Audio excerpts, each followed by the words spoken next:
Maulang araw mga chinggo, ready to shopping na ulit ako? Hindi sa mall ha, kundi dito lang sa paligid. Wish ko na makapulot sana ako ng maraming gadget. Sa 3 gadget na napulot ko kasi nung nakaraang araw, ang daming nagmamine.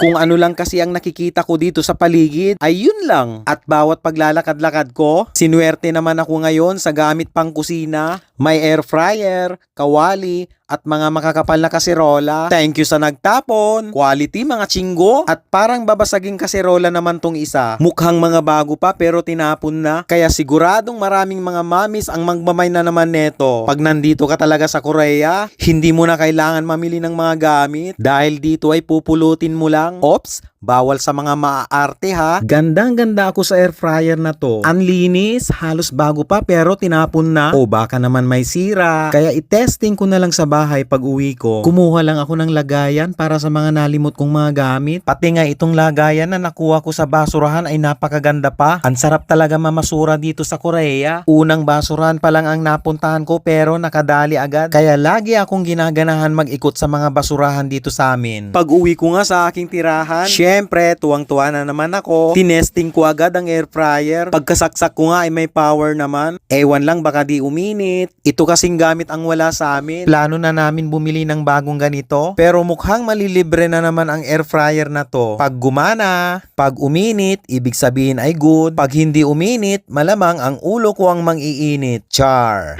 Pagkaraan ng ilang minuto, eto yung resulta. Sobrang init mga chinggo. Umuusok pa nga, hindi mo lang kita. Kaya ngiting tagumpay na naman ang chinggo nyo. Kasi nalibre na naman kami ng gamit.